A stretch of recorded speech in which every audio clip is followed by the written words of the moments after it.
Hello, good evening, and welcome to the Talkin Kop. I am Gav. There's Emmet. There's Keith. Anyone wondering where Shawnee is? He's on his holidays, right? He's been on his holidays for feels like about a month.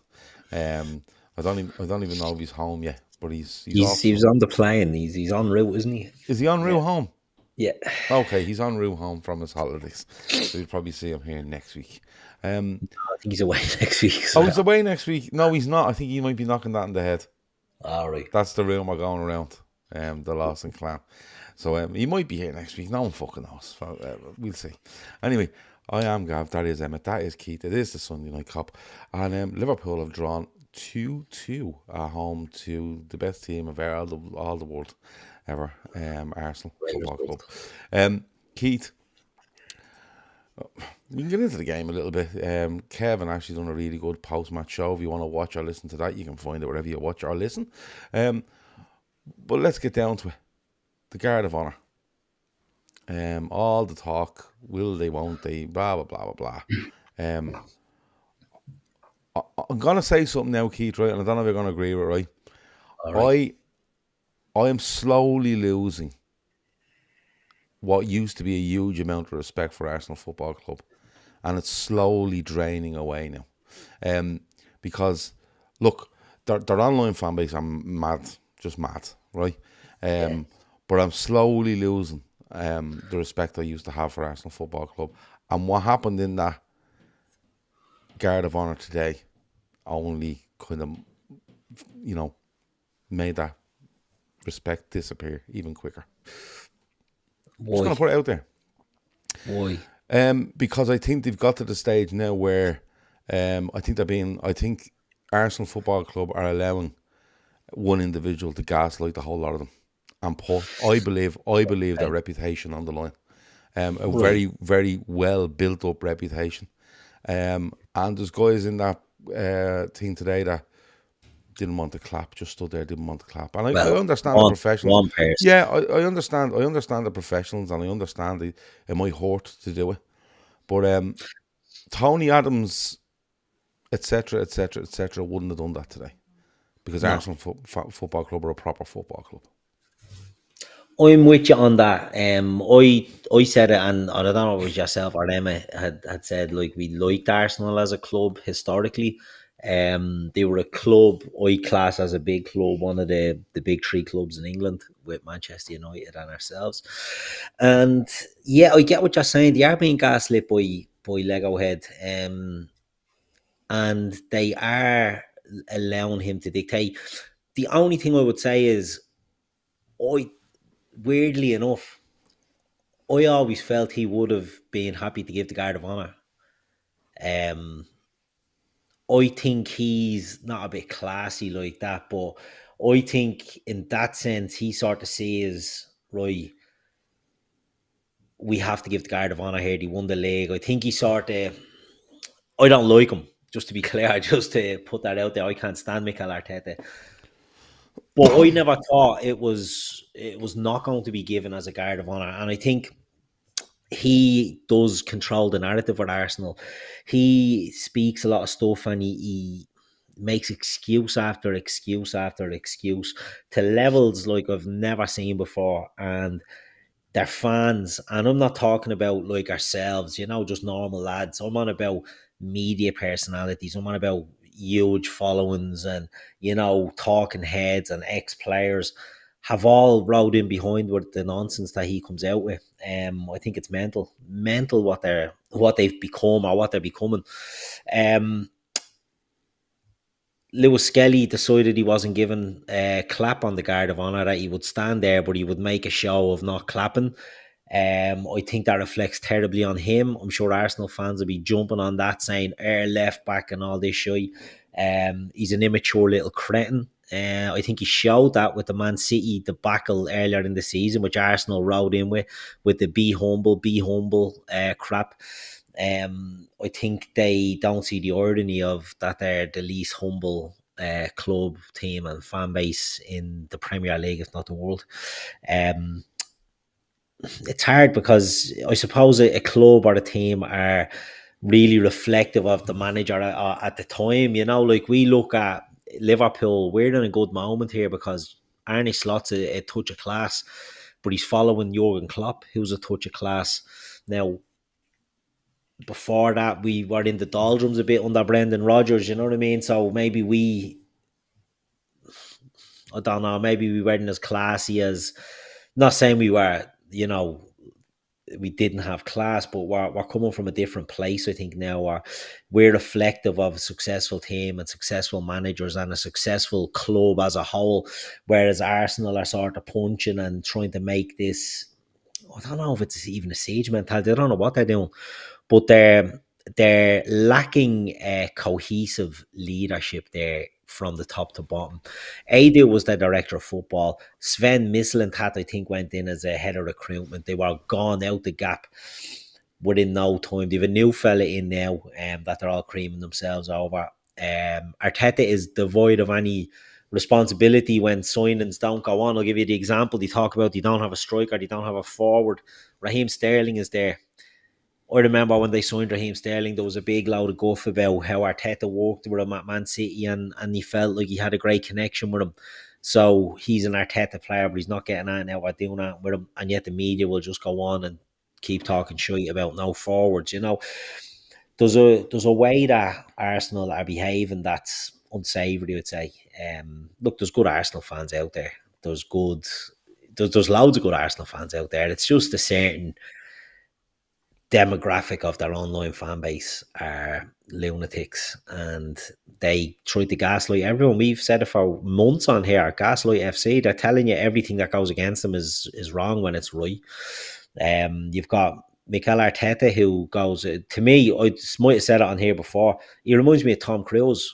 Undoubtedly, he's blockbuster. You know what I mean? Like, he's one of the top coaches around, but he's just a weirdo. You know what I mean? He's just a weirdo. He's the type of fella who'll jump on Oprah's sofa and, celebrate things that makes his, Katie Holmes, I think it was, cringing at the time. Like, there's just a weirdness about him that I just I can't warm to. I think he allows them to go on this tangent of entitlement, absolute entitlement, and they've won nothing.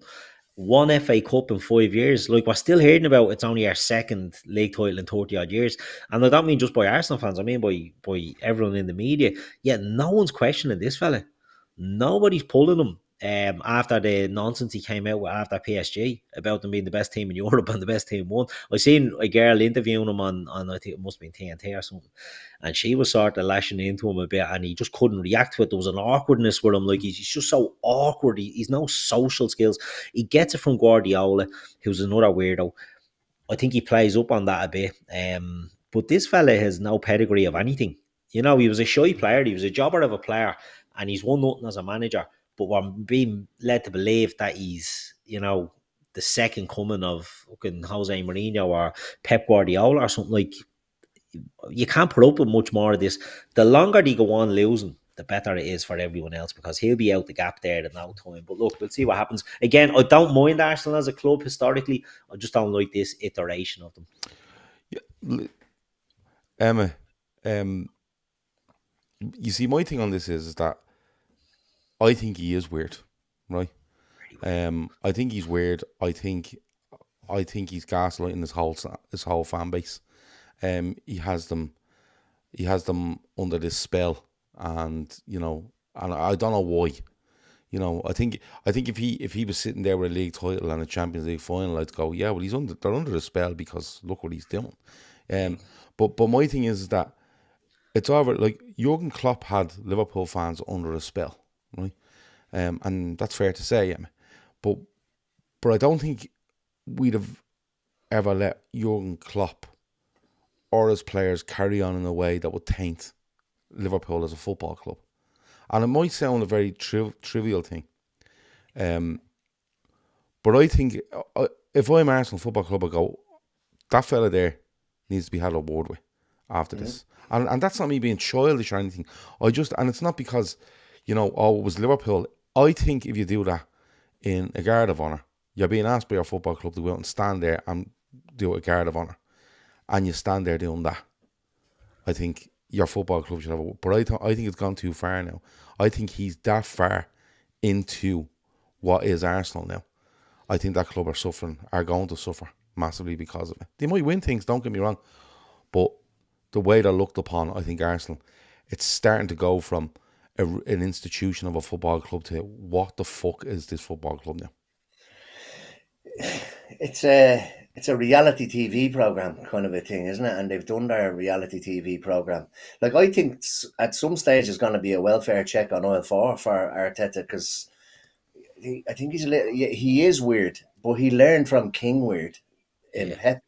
Do you know what I mean? And look, I know we always slag and joke about like the light bulb and the pickpocket. That's all weird, like weird shit. Like, do you know what I mean? Like you kind of nearly get what he's trying to do, but you're just doing it in a weird, disingenuous way. And Kev is right. I was actually going to say before his point came up in terms of the not clapping. That's a look at me. I'm annoyed. I'm annoyed mad because I'm not clapping. And you're right about the likes of Tony Adams and all not doing it. But it's a social media. It's the day and age that we're living in at the moment. That'll get clipped up all over the place. And by the way, Enzo Fernandez didn't clap last week either, hands down by his side. But that'll be all over TikTok. And somebody said it there. I don't know whether it was Keith or yourself, Gavin. Is oh, that's my left back and all this kind of like. It's turning into a reality TV show. And for me, I always didn't mind Arsenal. I know I said it a while ago. The club, the fans are absolute fucking fruitcakes. And somebody else said it in the chat there.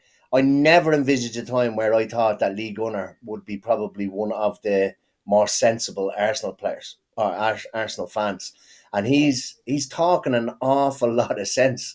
They're all buying into this Arteta shit, and it's just, for the life of me, if he's at United, if he's at Liverpool, if he's at City, he's gone by now. Gone.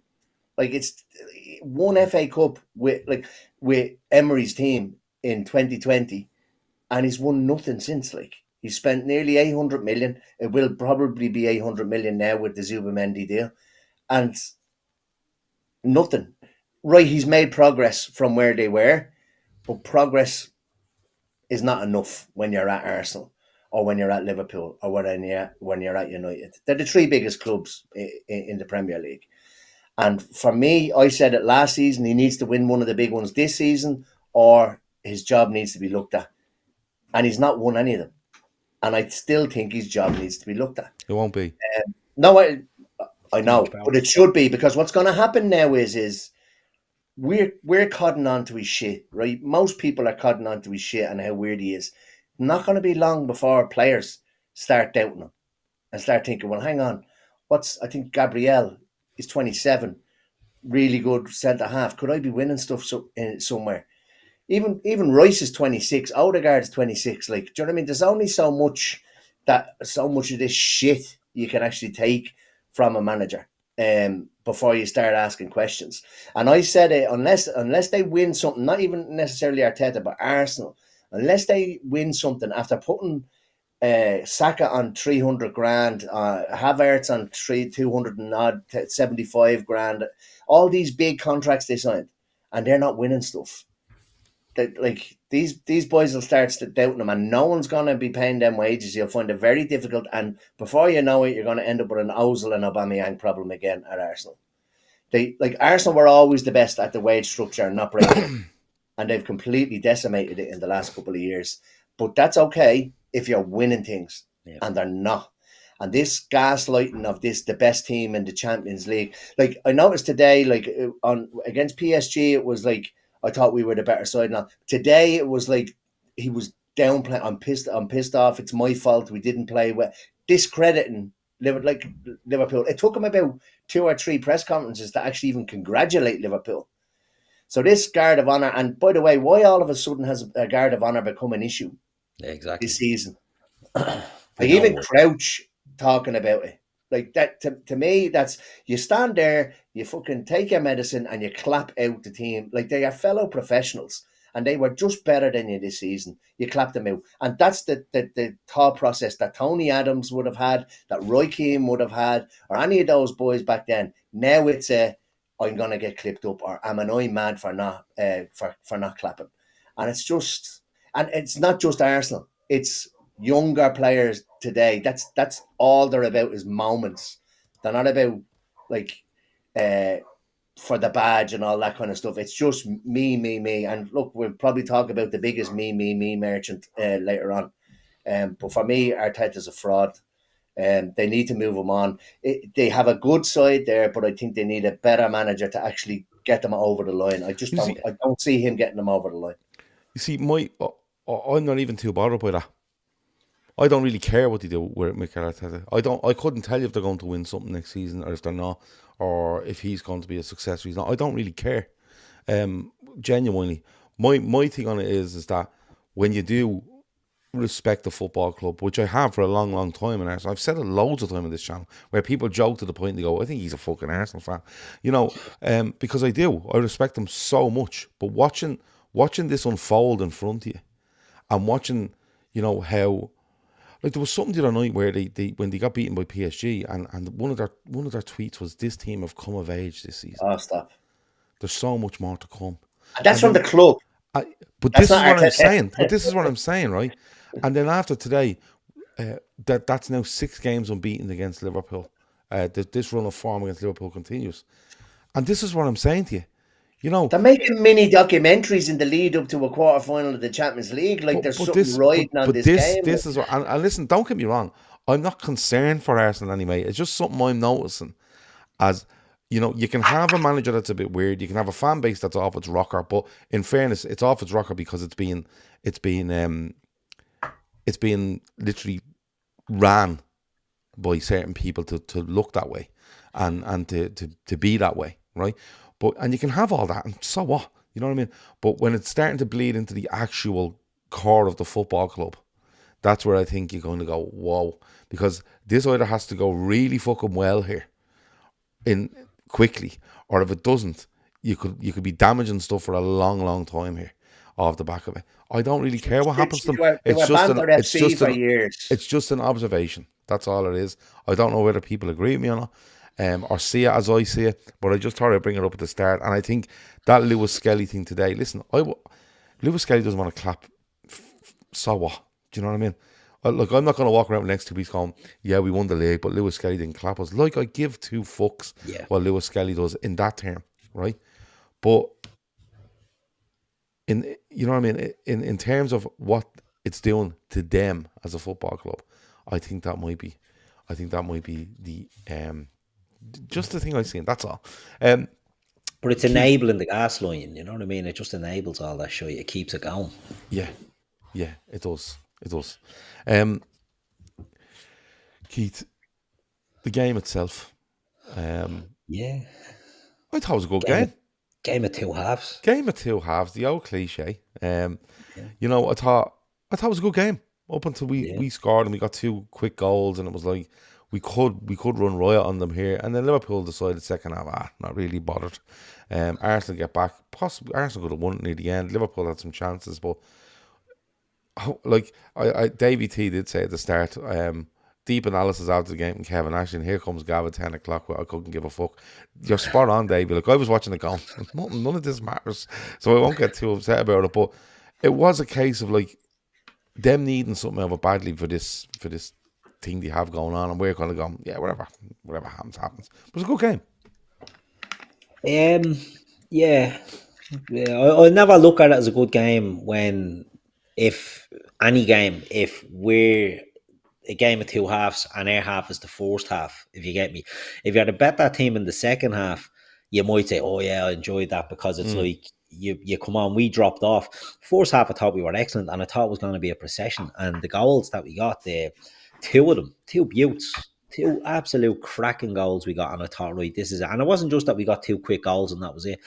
Raya made a couple of saves that we should have done better on, in all fairness. I thought Liverpool were pouring and were humming, and we just gave Arsenal the initiative in the second half, and I couldn't believe how poor we were in the second half. I couldn't believe how much we stepped off and we just let them dictate and play, because it didn't matter. We're the champions. Doesn't matter what happens from now, but we can't break 90 points now because of that shit. I wanted to get over 90 points. I wanted to put a marker down because I think, and I'll say it next year, I'll say the same. If you can't break 90 points or be in a position to break 90 points, that's the level that you have to be at to win the league. It's been that way since Liverpool's Klopp teams and Man City were going at it. You have to go for 90 points. Arsenal haven't got that. Arsenal haven't got near that.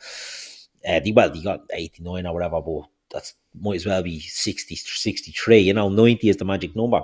Liverpool could have done it this year, were on course, fell off at the end after winning it.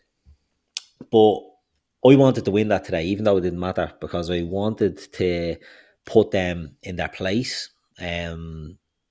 Going back to all the stuff we spoke to about fucking weirdo and the nonsense that he comes out with, I thought we could have done it.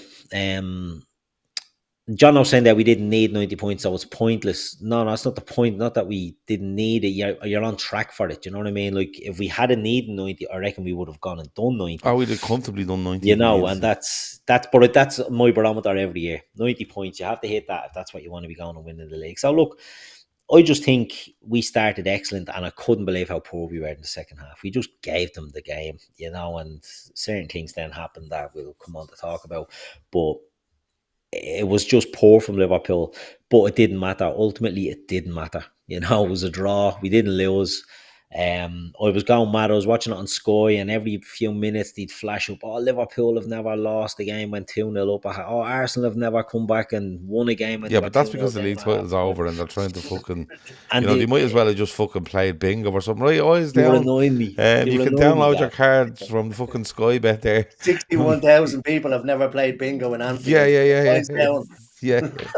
That's it. They were annoying me with their stupid fake narratives that you were trying to push and their agendas. But look, Lee hits the nail there, conceding so soon after half time. It's conceding on half time or just after half time is a bleeding horrible time to concede a goal. And we did. And not only did we concede, we had one just before that where, you know, they could have scored as well. So, look, it was just one of them things. I would have liked him to beat Arsenal. Again, we keep saying it. It doesn't matter. We won the league. We could have gone out. I see they're all off to Dubai now on a jolly. I just would have liked him to beat them, to put a marker down. But who's off to Dubai on a jolly? I think all the team. Are they getting a few days off before we play Brighton next Monday, Eddie? Yeah, I think so. Oh, yeah, nice. I think there was. Nice. As soon as that Monday fixture went up the right, lads, there's the window. Boom. There's the window, lads. We're out. Emmet, look, I know where Keith's coming from. You know, when you if that game plays out in a different style where it's kind of tit for tat throughout the game and it finishes 1-1, you go, wow, it was a good game. But Liverpool kind of approaches differently today. I thought Liverpool, you know, you go on, you have it, and then we'll see how we get on. And Liverpool killed them twice, with direct running, really. And I know where Keith's coming from. You come out the second half and you kind of go, right, we're not conceding nothing here for 15 minutes. We take the steam out of them. They didn't, and it came a bit of to and fro. And the bigger talking points are when subs start coming on and stuff. But do you read anything into it about, you know, possibly next season and different things like that? I actually weirdly think, right, that I think that 2-2 draw does Arsenal less favours going into things than just being beaten. I genuinely do. I think it just fires them up, but not fires them up a little bit more, but just adds extra layers to the fucking nonsense that's going to come out. When they don't need more nonsense, they definitely don't need more nonsense. No, look, I said last week when we were on that everybody was saying it didn't matter, but I wanted the guard of honour and I wanted to do them today. And at 2-0, I was out for my dinner, so I was watching it on my phone for the first half, and then the two quick goals, and I thought, lovely. I'll leave now at half time and I'll get home and we'll stick another 2 or 3 past these. And then to come home and see at the ease at which we conceded the first goal. Like Bradley standing way too far off. Martinelli picking up a spot in between your two centre halves. That's a little bit worrying, but it's. I think Kev said something there. It's like it's amazing you see the drop off when you don't need to win. How easy it is that 2% drop off. Yeah. And the intensity when the intensity is 100%. Gone, it's too difficult. Basically playing with their flip flops on. Yeah. And I really, really wanted to beat Arsenal today. I'm not disappointed that it was a draw. I was on my phone for most of the second half anyway, slagging United fans and stuff like that. But it's disappointed that we didn't get the win. I don't think Are it United means and Spurs anything. 16th and 17th in this division now? Oh Yeah. my God. Jesus I, Christ. That has to be the lowest ranked Europa League final you're ever going to see. That's fucking criminal. I Go on, don't. sorry. I don't think, in the grand scheme of things, that today's game means much. I do think that maybe with the way Liverpool played in the second half, that Arsenal probably should have beat us. If I'm being honest, we were playing at maybe in second gear, and they could have beat us. We could have obviously beat them as well if Kanate didn't decide that he wanted to try and rip Lewis Skelly's head off his shoulders. Like, but I don't think it does anything going into next season. It was just a game of two halves, a game of two presses. I thought we pressed really well in the first half, absolutely like flies and shy every time they were on the ball, which is way we got the couple of goals. And then we just seemed to take the foot off the gas. The exact opposite of what we've been doing all season. We normally kind of ease our way into the game, and then, like Keith says, if they maybe went in a goal up, or it was 1-1 going in and finished 2-2 at the end, and we played much better in the second half, you probably look at it slightly different. But it's a nothing game. It was nearly like a pre-season friendly, but still wanted to win that today, just to put them even more so into their place. I'm glad we didn't lose it today, because even though it was a nothing game, well, they've beaten. It would have been ran away. But that's what it felt like to me. It felt like we're 2-0 up. We won't lose this game, so let's just see what happens in the second. We won't lose it, and that's kind of felt where Liverpool are, and you can't really knock them for it. They put so much into the season. Look, I'll put it this way: let's say, for argument's sake, that game is 4 games from the end of the season, and Liverpool are 5 points clear, right? If we're 2-0 up at half-time, there's not a hope in hell Liverpool don't win that game. There's just not.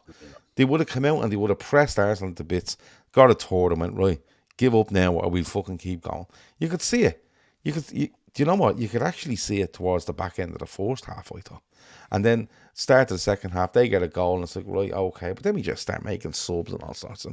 And you know what? I don't think it should be read into too much. And even in the sense of, I don't think Arsenal should be reading into it too much. They should be looking at going, well, they might, because, I did see one saying, well, they couldn't beat us without this and this and this. And you saw the tweet that puts us on 6 games unbeaten against whatever. Yeah.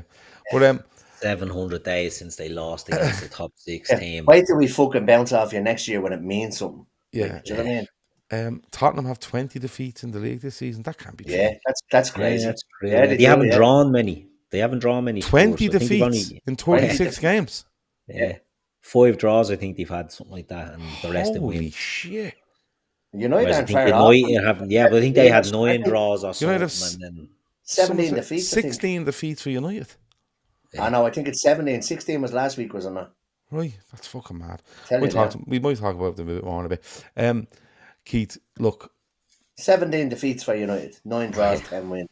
Whoa. 10 wins in 26 games. Jesus Christ!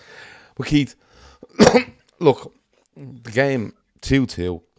The whole build up to this as well, though, because we knew what was fucking coming, was Trent Alexander-Arnold. And we were saying last week, look, he makes that. I just can't believe he just hasn't left us till the end of the season. Do the parade, and on the Monday go, listen, I'm leaving, and everyone would have went, yeah, listen, we're not really fucking arse. We knew you were leaving. We've had our celebration. Don't bring us down. Fuck off. Yeah. But he doesn't. He makes that decision last week to do this. He does it. Arne Slot is quite cold towards him, I think, in the press conference in the lead up, where he says, look, I don't know what's going on with Trent. I haven't spoken to him about it yet. I will speak to him about it. But, I want everyone in that ground to be supporting air players, sort of thing. Then he doesn't start him. And I thought, and I've seen people saying, I think that's a huge mistake, Arne Slot not starting him and stuff like that, or bringing him on was a huge mistake. I kind of see that, Keith. If you're going to involve Trent Alexander-Arnold these last couple of games, I think you start him. I think it lowers the hype around it. He just starts the game. But to give it that moment where he's coming on and stuff like that, what did you make of the way it played out with regards to him being not on the team sheet and then coming on? The reaction wary on this because there's an awful lot of people out there telling an awful lot of people how they should feel about it. Yeah. Keith, how do you feel, Keith, in yourself about it?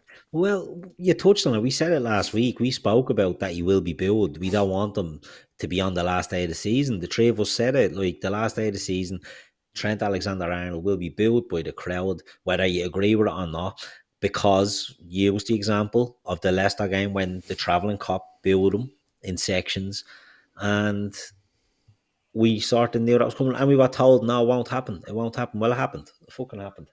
So I can see why he didn't start him, as in why he had him on the bench, because if they want to give Bradley the minutes, you give him the minutes from the start. You don't play Trent and then bring him in. You give him the minutes from the start. I can understand why Bradley got taken off today, because I thought he was struggling. I thought he was good in patches today, Bradley, but I think it showed that he's maybe, he's not the finished article. None of us ever claim he is. But I could see why the change was going to happen. So bringing Trent on didn't surprise me. The reception was the reception. And I think people are entitled to voice their approval or disapproval in any way they want. I don't know if I would. I don't think I would have clapped him. No, I don't think I would have booed. I don't think I would have booed him. I don't know if I agree. I don't know how to feel about it. He's not our player in spirit, but he was in our jersey today. I think it's a situation that we could have done without, and that boy comes into the fact that if he hadn't said that until the end of the season, it wouldn't have happened. Even though we all knew the outcome, it wouldn't have happened. Like, people are saying there, like, he's looking to get to Madrid for the World Club Cup. The window doesn't open until the 1st of June. Our last league game was on the 25th of May. I think what they mean is by announcing it early, it gives Madrid time to try and get him out early. He's only announced. He hasn't come to this agreement with Madrid last Monday. No, hasn't. I know. They announced. So you were saying if you announced it after the final game, after the final game only gives you 2 weeks to the start of that Club World Cup. By doing it early means that now negotiations can try and open up between Madrid and Liverpool to get him out a little. There's been all the parties know what's going on here, right? It would have been really easy for them to all say, listen, for Trent to say to Madrid, I'm not announcing this till the 27th of May. 26th of May, whatever day, 27th after the... He still hasn't said that he's going to Madrid either. He is going to Madrid. We all know he's going to Madrid. I know he is, but he hasn't announced it. But Trent... Just that he's leaving Liverpool. Yeah, but Trent, hold on. Trent tells Madrid, well, I'm not doing this till the 27th. Then Trent goes to Liverpool and says, everyone knows I'm not staying. I want to do the announcement after the parade and everything else. And then Madrid come to Liverpool and go, listen, he's not... We all know what's going on here. We want him for the World Club Cup. Can we do a deal that on the 29th or 30th or 1st of June... We can take that player. Can we do the deal? Yes or no? Doesn't make it. It's not going to make a blind bit of difference on the World Club Cup possibility that he's announced that last Monday or in 2 Mondays' time. It doesn't make any sense. You can read whatever you want into it. They can be absolutely negotiating this right now, as we speak, without Trent having to make that public last Monday. Well, I just look at it that Trent is like a puppet for Real in the whole thing. I believe he's acting in Real and his best interests and not Liverpool's best interests. If you want to boo him for that, by all means, boo him. The only thing I would say is, and I think Slot touched on it, the boos died down as the game went on. So it was aggressive booing when he came on. It was a bit more, when he get the ball, there was a few more aggressive ones, and then it died down. So maybe that's the initial frustration with fans. I think he got his own back. He got what? I think he got his own back on the crowd. Didn't even bother his bollocks with that free kick, if you ask me. He literally just strolled up and hit. Like, that's not his usual style of taking free kicks. No, it was even said in commentary, like, he went for the floater. Like, yeah. When has he ever done that? Never does. Exactly. But come here, Go ahead. No, wasn't my turn. It sounded like you were going to make a good point. No, come back to it. Go on. Go that far, I don't know. No, I was going to come to you anyway, Emmet, so you have to talk now because I'm going to ask you to. The other thing that's really mad about all this is that everyone outside of Liverpool and no ties to Liverpool are telling Liverpool fans how they should be reacting to this player. Like Rio Ferdinand has said, he's in total shock at this going on. I was like, yeah, well, Rio, were you in total shock when Wayne Rooney wanted to leave Manchester United and got billed? Yeah. Were you out telling us all about that then? I don't think you were, Rio. Like, Emma, what's the crack here? You know what I mean? Like, if let's say Bruno Fernandes came out on Monday morning and said, I want to leave Manchester United, right? Before the Europa League final, I want to leave, right? And he gets billed. Would Rio Ferdinand be going, I can't believe that they're billing this fella? He wouldn't. He'd be standing on a pedestal going, I can't believe this player has done this. We're Manchester United, you're leaving. Da, da, da, da. So why are we getting all this? Like, it's like Liverpool living a different fucking... Yeah, we're held to a different standard. It's weird. Yeah. It's the same as there's questions over the Guard of Honor. Rio and Crouch talking about it. Like, it's just I hate him talking about the fucker. Like, he is the fakest of the fake. They're not standing on the badge at Real Madrid. Like, did you get that? The camera in the fucking gantry at the United game. He just contrived. Everything is contrived with him. Yeah.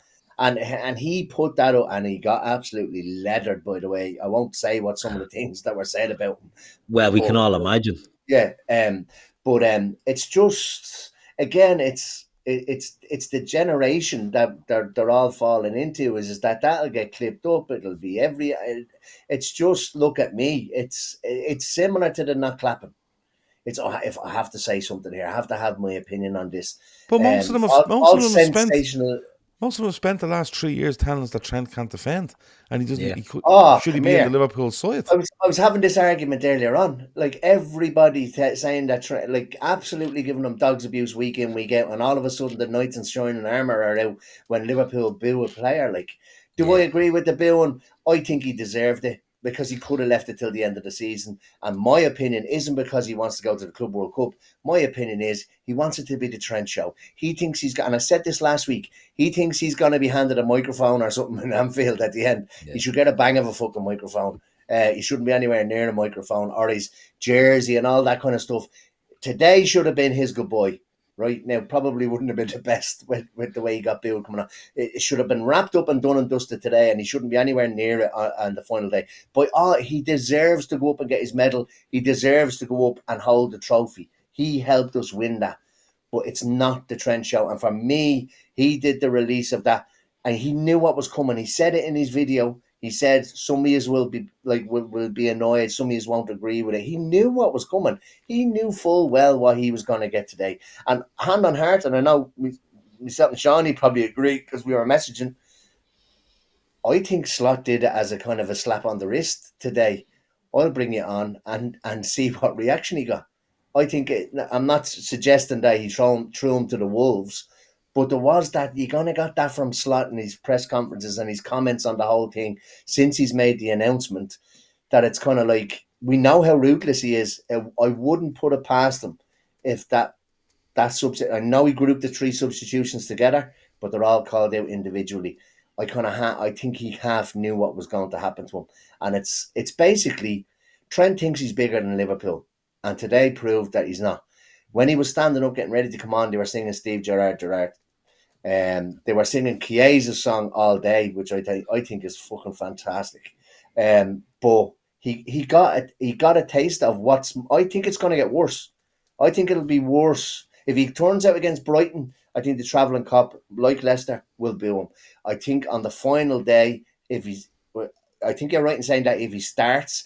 But if you watch, there's a video going around where they were announcing the team, and when they were calling out the subs, everybody got cheered and Trent got booed. So not even before he came onto the pitch. This was like before the game had even started. So he may not swerve it regardless of whether he starts or not, but I just don't think a big deal should be made out of it.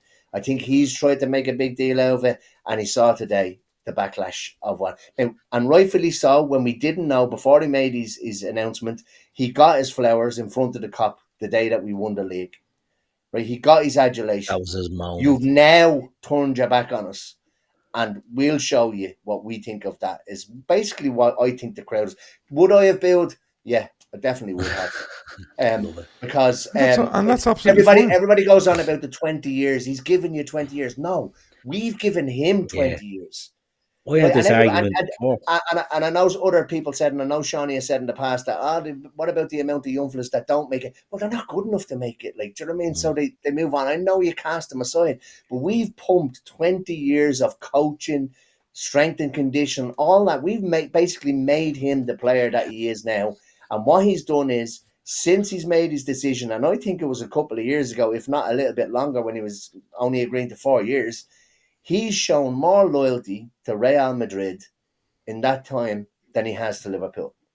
And today is only them showing what they think of him for doing so. And I think I said it again, and at the fear of repeating myself, he has sold his legacy. He Jesus, has Emmet and the sold his Fear. legend Fuck me, we're in status. trouble here. He sold his legacy. He sold his legend status for a signing on fee. 26 years old, coming into his prime, and he's walking out on a free transfer, and people expect Liverpool fans to throw rose petals at his feet. Is absolutely bizarre to me. You know, people can react. I think Robbo's interview was very good at the end. Did you see that when he Yeah, I said, did. "Look, I'm not going to tell people how to react. This is my opinion. These are my feelings." He loves Trent as a player, loves Trent as a person. He's his best mate. He's sad to see him going, but he's not going to tell people how they should and shouldn't react. And I think that's we all have our opinions, and if people want to boo, boo. If they don't want to boo, don't boo. But don't let anybody outside the Liverpool sphere tell you how you should be feeling or how you should be reacting. For all that, Liverpool and Liverpool fans might be, disagreeing on whether you should boo or you shouldn't boo. Don't let fucking Rio Ferdinand, the moral bastion of fucking the show he's done. Don't let him tell you how to feel. Don't let Arsenal players, don't let Simon Jordan, don't let, any of these cabbages tell you how to feel about something. You feel it, you do it. If you boo, you boo. If you don't, you don't. But, that's how We're you one of react. the like I think maybe the reaction to this is that historically we would rarely boo Yeah. our own player or a returning player, even a goalkeeper. It's well known fact that goalkeepers going to the Kop end, they get clapped down to the Kop end. Opposition keepers. It is probably a little bit out of character for Liverpool fans to actually do that, and maybe that's why, because every single one of them that are having a go off us for this are at clubs or have been at clubs that have booed players. Like you look at Xerxes earlier on in the season, he was substituted off. I think it was in the Europa League, maybe after 30 No, minutes. was it Was it? was it not against Newcastle or something? Or maybe. But It was, yeah. he was literally booed to the point where he was nearly in tears. He walked down Yeah. towards the tunnel, like. Do you know what I mean? And I know the comeback from Rio, like you said there about Fernandez. Oh yeah, but he's not been at Manchester United for 20 years. Oh, he's not won this. There'll always be an excuse. Nobody is in any position to tell Liverpool fans or like how they should react to this. And I've seen Liverpool fans having a go at Liverpool fans over it. But look, everybody's entitled to their opinion. Liverpool will back you to the hilt. They will fight till the death for you if you're fighting to the death for them. If you're half-arse fighting, forget about it. They'll turn on you as quick as anything, and it's a mentality of Liverpoolians. It's similar, I would dare say, to the Irish heritage that they have. I think for Liverpool, we always say, "Oh, we should be different. We should be that." Blah blah blah. They are different. People boo Liverpool all the time. People slate Liverpool all the time. There won't be mention about the chants that go on towards Liverpool fans and Liverpool as a city and Liverpool as a club. But people are up in arms about Liverpool fans booing a fella that's walking out on them, as I say, in his prime. Any player can leave if he wants. There's no, divine right for fans to demand that Trent Alexander-Arnold stays at Liverpool.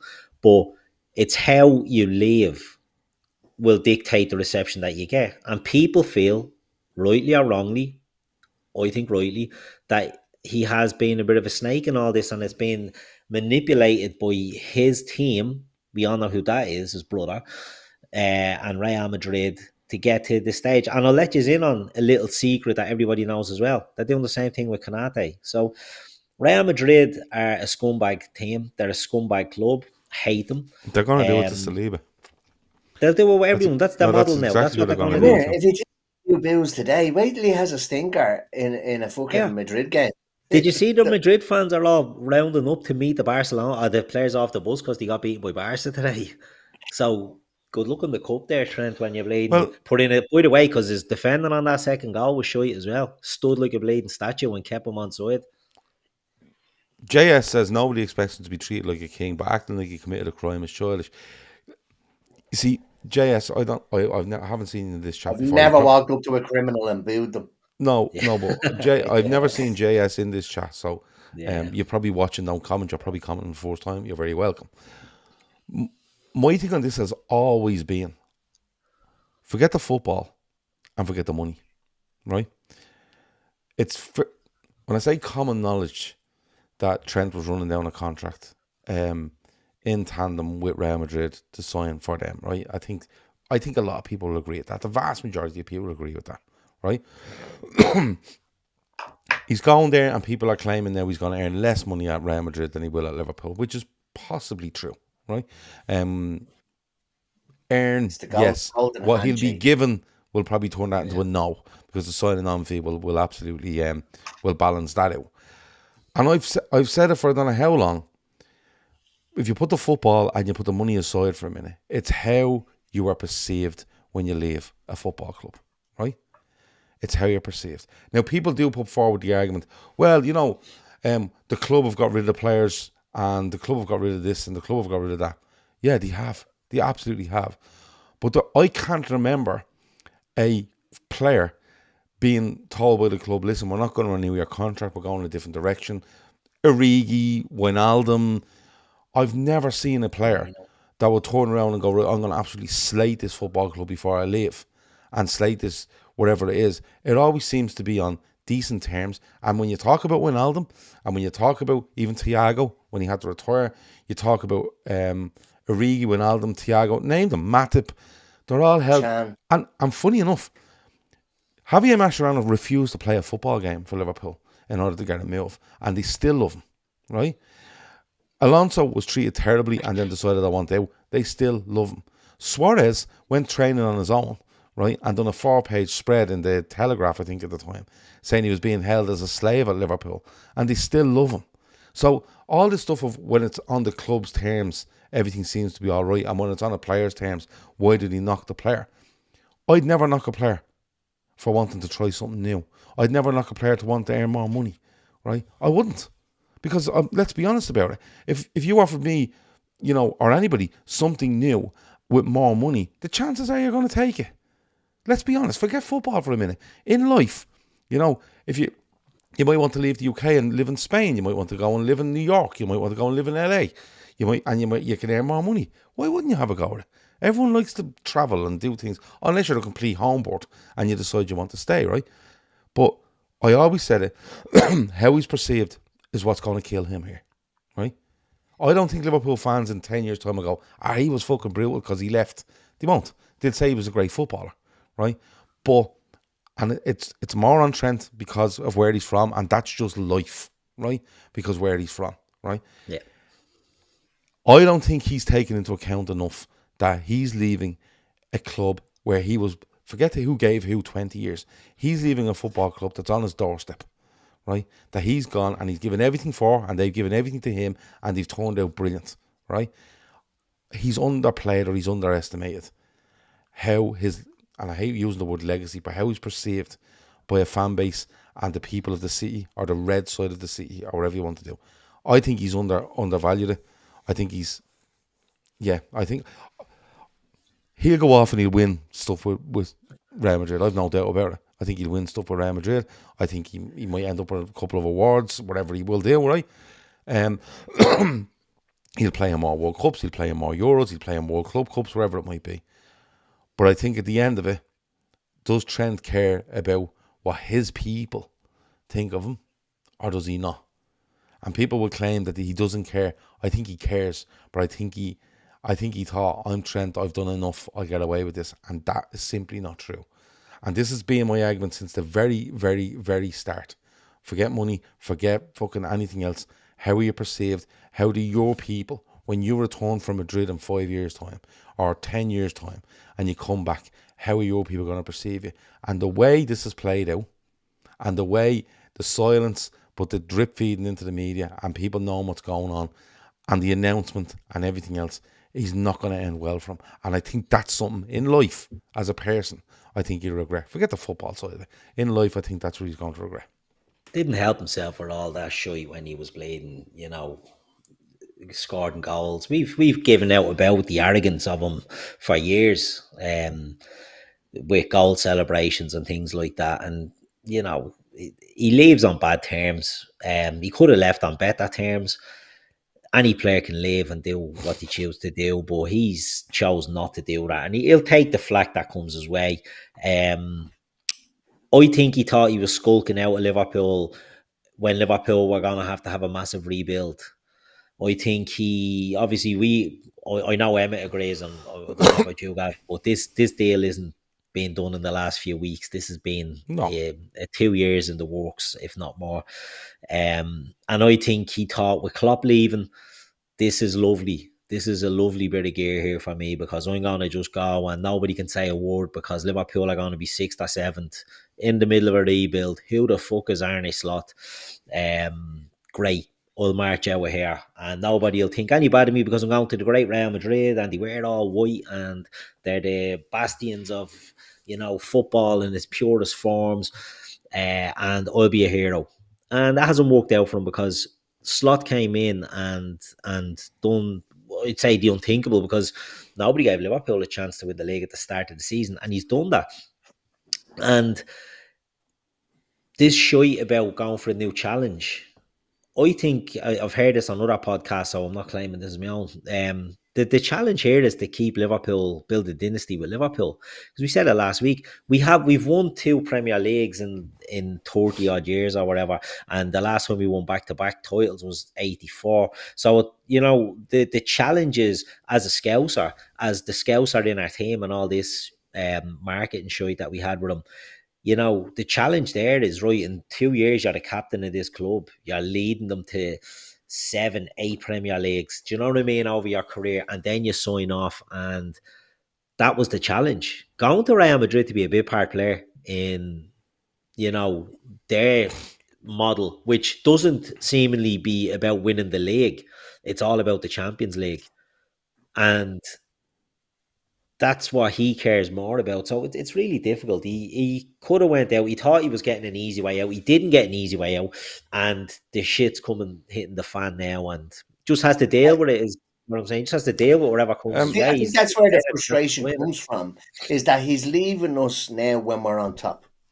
People have left us before when we were in this shit, and you can kind of understand that.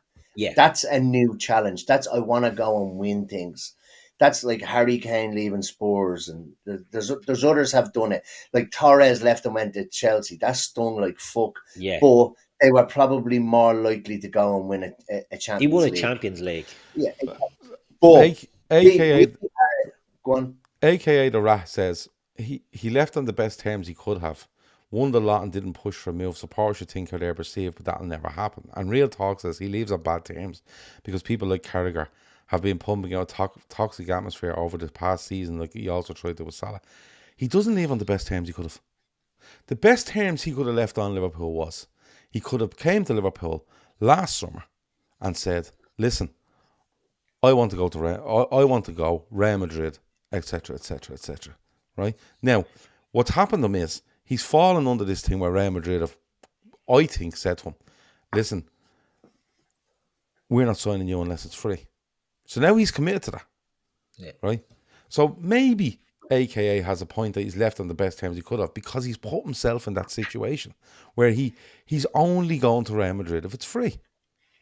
Now, if he wanted to, he could have turned around, well, I'll test them now and I'll say, look, I'll go to Liverpool and go, listen, Real Madrid want to sign me. They want me to go on the free next year. But if you want to put me up for sale, go ahead. He could have done that, but realistically, that's not going to happen. Real talk is They've going done on the about best terms for him, not for us. yeah, but real talk is going on about Carragher, etc., etc. This is the problem. The, Carragher will tell you one thing one week and something else the next, and he's not alone.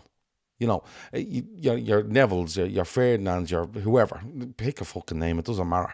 They'll all tell you one thing one week and one thing the next, depending on what way is the fucking scales hanging here. Well, I'm going to tip it the other way now and see what goes. Or is the scales heavily against them? Well, I'm going to pile in and I'll get me clicks and stuff. So listening to them is an issue for me. That's just me, and I'm not telling you not to watch them. That's completely your choice to watch them. I can't.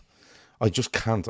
People send me links of, well, you see what Carragher said, and I go, no, thanks. But leaving on the best terms he could, won the lot, yeah. Didn't push for a move, yeah. But he didn't push for a move because the situation he has himself in is he's tied himself to a football club that don't want to pay for him. They don't want to pay for him. Like, at the end of the day, Real Madrid will pay that man fucking, what are we talking? 60 or 70 million quid over 5 years. Right? Real? Yes. Trent? Yeah. No, he's getting more than that. Over his 5, he's getting 200 grand a week. Is he not getting that after? So he's getting about 10 million a year. Let's say 10 million a year for 5 years plus 20 million signing on. Let's call it that. They're paying that man 70 million quid. If Real Madrid come in last year to try sign him, it would cost them that to buy him. So that's the situation he's put himself into. And then it makes it really difficult as to what he's going to do after that. That's the be all and end all of it. He has put himself into that corner. He should have actually believed in himself more and went, no, if you want me, you come and pay for me. Because what I'm going to do now is I'm going to go to my football club. I'm going to say, I really want to play for Real Madrid. They really want me to play, but they're looking for a free next year. But I'm giving you the opportunity to go to Real Madrid and put a number on the table. And if they want to pay it, they pay it.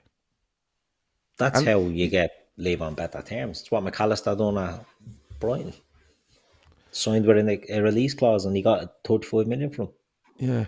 Like AKA says, so he's greedy for getting the money, but we're not for wanting a fee. It goes both ways. He honoured his contract, and that's all he had to do. Correct. He did it. Like AKA, is he an employment lawyer here now? No, he did. We know how the contracts work. He did honour his contract. There's no doubt about that.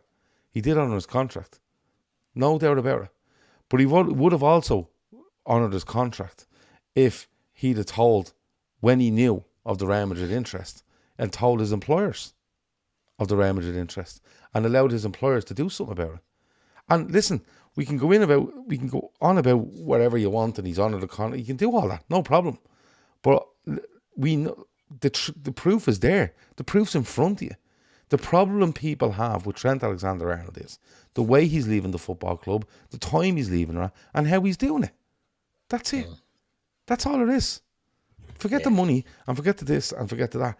He's leaving this football club, and what he's done is everybody, the dog on the street knew he was leaving, and he didn't make a move. And what he done was he allowed Real Madrid to dictate how he's going to be looked upon by Liverpool supporters, whether we like it or not. That's what he's done. And I actually feel sorry for him to a certain point. I do feel sorry for him to a certain point. But there's elements of it where he could have stopped it, and he didn't. And these things happen. It's an emotional game. These things happen. Real Madrid do that now. They don't know with Mbappe. They're going to do it with Saliba. They're going to 100% do it with Saliba. And Canate. Well, they don't mind. I think somebody said on a show earlier on this week that they don't mind paying for players that are. So somebody said there that they paid 100 million for Bellingham. But if it doesn't work out for Bellingham at Real Madrid, they'll sell him on for a similar fee to somebody else. 100%. They'll get the money back. Trent, 26, don't want to pay for him. Who else have they done it? Rudiger was slightly older. Who else? Alaba, was it? Alaba. Like these are kind of half rolling the dice on it. I mean, they tried it with the lad, Alfonso Davies, didn't he? Yeah. And he's staying at Bayern. Yeah. Well, you see what they're doing, and the difference with even Jude Bellingham, I would dare say, and I could be wrong and people would shoot me down, they won't pay a transfer fee and superstar wages. So let's say, I can't imagine Jude Bellingham was on huge money at Dortmund. In fact, I'd say he was on fairly, not low money, but, you know, the Bundesliga wouldn't be paying top dollar, and he bought him at 17 or whatever. So Real Madrid could probably look at that and say, right, we'll put you on good wages relative to what you're on, and we'll pay a transfer fee. With Kylian Mbappe, it was not a fucking chance that he paying a transfer fee and the wages after the likes of the Eden Hazard thing that absolutely torched them.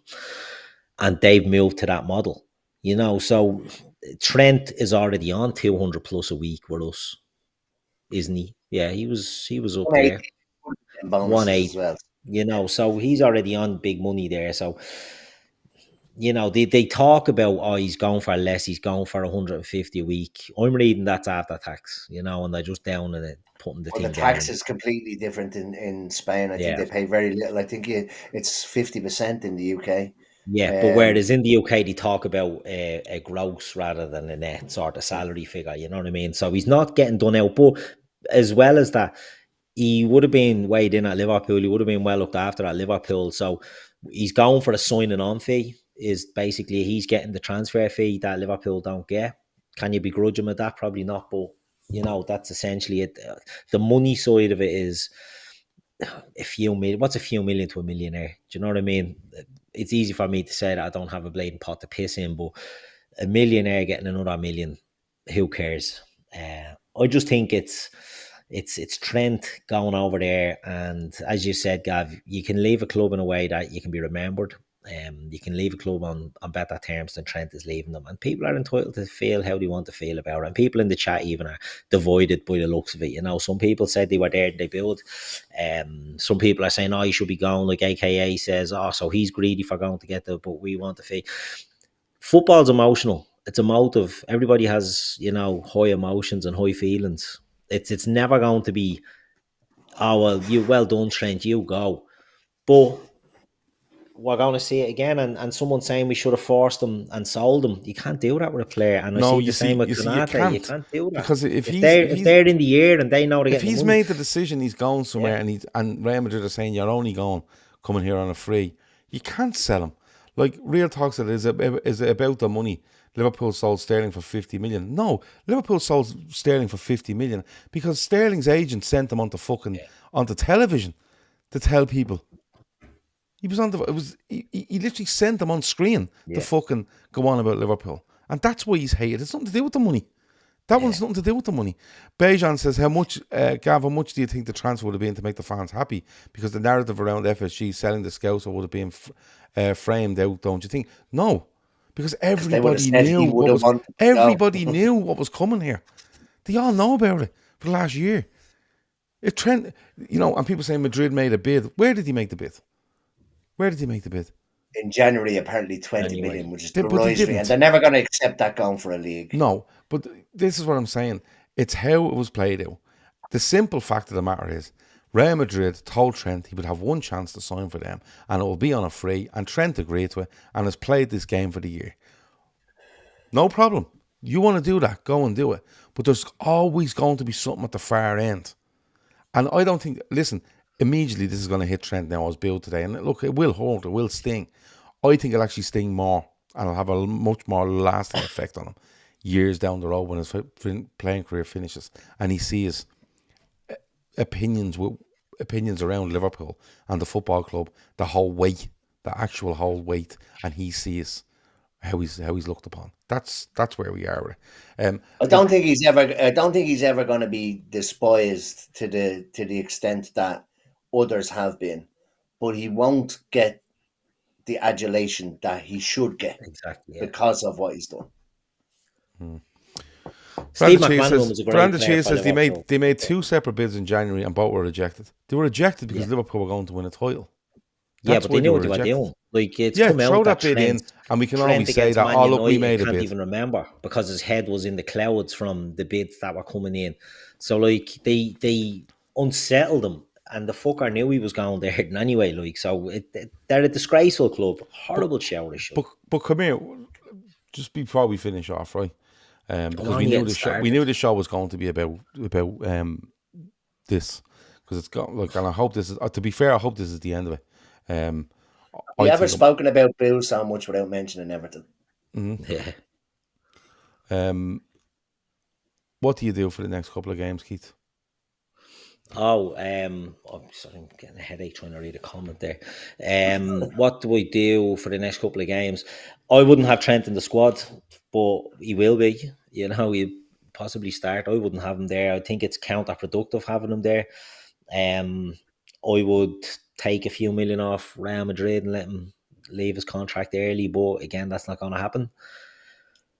I thought Conor Bradley struggled a bit today, and Brighton and Crystal Palace, we should be able to get through it. If Joe Gomez was there, I wouldn't have Trent in the I squad. don't have a problem with Bradley. Joe I think Gomez is back training.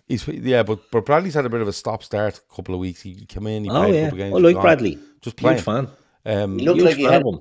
every night last night, the old 5 o'clock Yeah, mush and everything. So, What yeah, would he you do, did. Emmet, next couple of games? yeah, I wouldn't have him near it, to be honest. He's not a Liverpool player anymore. I'd Like, maybe bring him on a few times so he gets another few bills. I'm only messing. No, I'd have Bradley, and I think Slot said it himself. He needs to think of the here and now, and he needs to be looking forward. And Bradley needs these last few games. I know he's going to have a pre-season and whatever, but he does need to get the few games under his belt. He's going to be our right back until another right back comes in, so he should be the one that's playing the games for me. But I do think Trent will most likely probably still be in the squad. He said it himself after the game today. It's his job to have a team on the pitch that he feels can go and win a game. And let's face it, Trent has it in him to win you a game. I honestly thought the Bills were going to be stuffed back down people's throats today when he stepped up to that free kick. I thought it's just written in the stars, and then he literally didn't even try. yeah, unless he doesn't want to play, he might say, "Look, No, he's not. I don't think he's going to do that. I would take an injury." If it was me, I'd either start him in both games or not put him on the pitch at all. That's what I do. I think the whole he's warming up, he's coming on, he's now it's like he starts a game, the game plays on, but now you're focusing in on here is this fella coming on the pitch now. The whole game stops, the name gets read out, he runs onto the pitch, and like I don't know what Slot does. I think Slot doesn't look too impressed with me. For me, he doesn't look too impressed with the Trent situation. And the press conference kind of told me that, but I'm either starting him or I'm not putting him on the pitch whatsoever. Put him in the squad. Red Steve hit the nail on the head there. Sub him on and then off. Yeah. Oh Jesus. But that's what I would probably do. And then you're going to have the whole thing of the trophy lifting. You're going to have the whole thing of the parade, and you're going to have, I genuinely, we all knew this was coming. I genuinely can't see how all the parties involved knew what was going to happen, came to an agreement. You don't say fuck all. We do the parade, and after that, if you're going to the Club World Cup, we're taking our money. If you're not, you can sit until the 30th of June. But we're all saying nothing until after the parade. Would have been so much easier, and it would have been a much more subdued reaction, I think. I think it would have been, well, yeah, but we have the fucking trophy. Yeah, but Trent has announced there he's going. Yeah, whatever, fuck him. You know what I mean? Because people will forget because they won't see Liverpool playing football. Do you know what I mean? For a couple of months. So, yeah, I don't know. I think, like you mentioned earlier on, if we only had a 5-point lead with these 3 games to go, I think we're in a position now where the last 2 games mean nothing. Somebody said it there. I prefer to start Bradley and lose the 2 games. It means nothing. I would have Bradley in. Under no circumstance, I'd under no circumstances allow him to go to that Club World Cup. Yeah, you just dig in your heels and see if there's anything in his contract that means he has to stay a week later. No. Well, he's under contract at Liverpool to the 30th of June. Yeah. So, go ahead. The contract's been the big issue. You stay and keep your contract, and that's what I wouldn't be surprised if that's what Liverpool will do. That's what I think it would be. Anyway, Anne says, "Come on, Gav, give your opinion on Emu pushing Rod Hull." I haven't a fucking clue what you're talking about. I have seen yourself and well, the funny thing about this is that Anne and Lee I've kind of watched them. I was laughing at it earlier. But that's not their real names. It's not Anne and it's not Lee, because they keep dropping their real names to each other. Because I noticed that last week or the week before, but I don't know what the story is with email lads. Don't know. Or Rod Hull. Rod Really Hull don't know. fell off his roof or something, putting up a satellite dish or something, didn't he? Oh, What, recently? I don't know. No, years ago. Is he all right? Like, No, he and what, died. was he holding Emu at the time? Like, what's going No, on? I don't know whether Anne is referring to the fact that Emu might have pushed him off the roof. I don't know. But anyway, Anne and Lee, whatever your real names are, best look at the conversation. I haven't a fucking clue. Anyway, Anne is Norm. Norm, okay. Keith, what's the story with the old forest owner? Oh, isn't he an absolute shit? You got upset today. It's a disgrace. Like, it's not the first time he's come in and you know, been remonstrating on the side of a pitch. He's done it before. Clattenburg, remember Clattenburg? Was it Clattenburg was involved with? Well, he was there Yeah, or a referee. I remember your man ran down onto the pitch. He tried to get a referee or something, didn't he? He's a wanker. Nuno came out and said, "Oh, it was because he didn't sub off Toivo when he and they had to play with 10 men." Fine, have the hump with him about that. Talk about it in the fucking changing room or the next day in the office. Do not go onto the pitch and start fucking chewing out your manager who's just confirmed that they got European football next season. I think he's a fucking disgrace, that owner. People say, "Oh, he's done great things for them." Is he? Yeah, he's stepping away. What, He's diabetes? No, he's stepping away from Nottingham Forest and concentrating more on, is it Olympiacos? Yeah, because wasn't Edu gone in there now? They're gonna be in the same competition, and he can't have an involvement in two clubs. But did Edu go there from leaving Arsenal? Did he go to be part of that? I think he does. Yeah. Yeah, it's a disgrace. You shouldn't be doing that on a pitch under any bleeding circumstances. I don't agree with Pep Guardiola pulling players and making a show on the pitch either. You know, a manager doing it, and I think they're a little bit closer to, you know, the emotions and being pitch side. I don't agree with that. Never mind the fucking owner. That's all contrived as well. That's shit. Oh yeah, absolutely. But you know, it's absolutely disgraceful carrying on by him. If he's gone, good luck. I think it's probably one of them. He's just gone because they're in Europe. He'll be back next year. Horrible human being. Not a fan. Anyway, he might be sausage of the week, to be fair. Yeah. Did you get a lot of sausages out of that? Fucking hell. Right. That has been... Emma, anything else before we go? No, I'm all good. All good. Keith, only 2 weeks. 2 weeks to the... 2 weeks to the big day. Oh, yeah. The big day. We can all sit there and watch, what's Trent going to do? I won't be giving them a second fucking thought in 2 weeks' time. Yeah, you will. You'll be bleeding having arguments with people. I'll boo him if I want. No, you don't boo him. I heard he's going to be walking in front of the bus, just in his jacket with a crown of thorns on his head. Jesus Christ. Keith, anything else before we go? No, nothing much. People in the chat, did you see what Ian Doyle was? No, Antio says Ian Doyle is sausage of the week. What? He basically lashed the fans out before booing. Said more or less they were a disgrace, and you know they've been shamed the club and all this sort of nonsense. Yeah, as I've seen online, Ian must be in. What is Ian Doyle? He's a sports writer from the Echo, isn't he? Is he the chief? Or Paul Gorst is the chief one, I think. But he's a writer in the Echo. But he's come out with this, and I seen it earlier, and it was it was a bit wild. Good to see people are saying that he's getting slaughtered online, but yeah, I just thought it was ridiculous. So Ian Doyle has fallen into this trap of telling people how they should react. Yeah, okay. Exactly. Yeah, you can react wherever you want, like, you know. Do what you want, exactly. Just back it up. Just say, look, I think it's a disgrace. This is why, and I'll stand over it. Don't be chopping and changing and flipping and flopping like fucking some of the other clowns that are out there. Yeah, exactly. Right. That's been it. That's Sunday night done. We will be with you loads during the week. There'll be some free shows on YouTube. There'll be some member shows on Patreon. If you haven't joined our Patreon, give it a go. It'll you can do it for a month, and if you don't like it, get rid of it. If you do like it, stay with us. It is patreon.com/Talkin Kop. Thanks a million to Emmet. Thanks a million to Keith. I've been Gav. That's been Sunday night. Talk to you in a bit. Over and out.